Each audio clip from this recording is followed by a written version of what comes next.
So the weirdest request that I've said no to: feed someone a live praying mantis, to shave someone's wife's head, to roll someone up into a big cigarette and smoke them. I don't even know what crazy means anymore. He wanted a bit of public humiliation, but he also wanted the keys for his own chastity device. Lots of jangly jewellery on, full face of makeup, and I sent him into a gay bar with a note to hand to someone.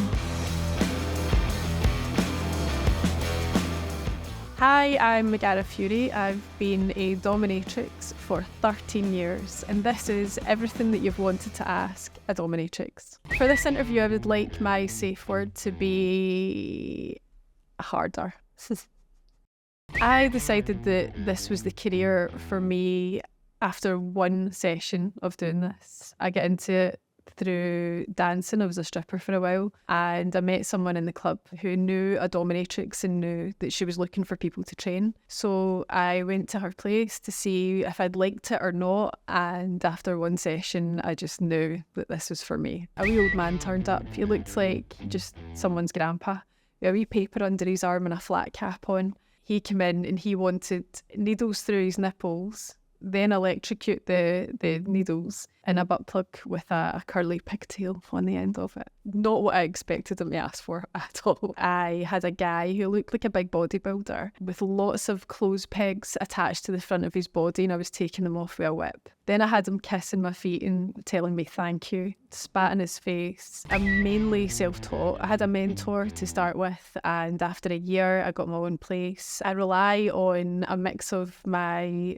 subs giving me feedback, my own imagination, the community as well, which is really welcoming, and lots of online resources. It's just with a straight face, and I look them dead in the eye and I tell them. I had this aunt, she said to me, it's all in your delivery. If you look at your feet and say, oh, I'm a dominatrix, and act like you're ashamed, people will think that you're doing something shameful. So what you need to do is just tell them straight to their face, this is what I do, and act like you're not ashamed, because you're not. You know, if people have got questions, they've got questions, you can answer them or not. Be proud of what you do, be you, because that's who you are. So the weirdest requests that I've said no to, mainly because they were time wasters, not because they were actually being serious: to feed someone a live praying mantis, to shave someone's wife's head, to roll someone up into a big cigarette and smoke them.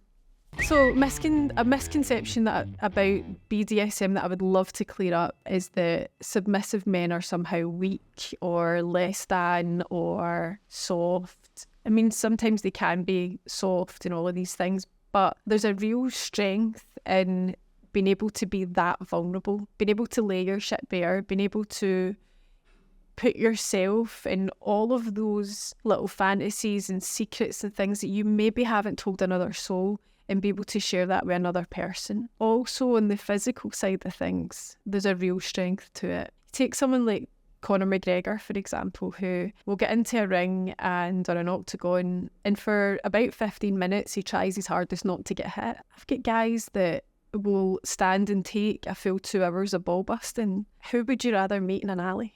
So the most common request I get is for role-playing humiliation right now. It changes. Something will happen. Maybe there'll be new pornos or something coming out, and you tend to get odd requests out of the blue. It's something that I'm very, very, very good at. I'm very good with language. I also do a little bit of acting in my spare time, so I really enjoy getting into character and getting into that role and putting on the outfit and bringing that to life for people. I don't even know what crazy means anymore, but what might be crazy to other people, I guess. I'll just tell you about something I did last week, right? Because it's all crazy. So last week I had a client. He wanted a bit of public humiliation, but he also wanted the keys for his own chastity device.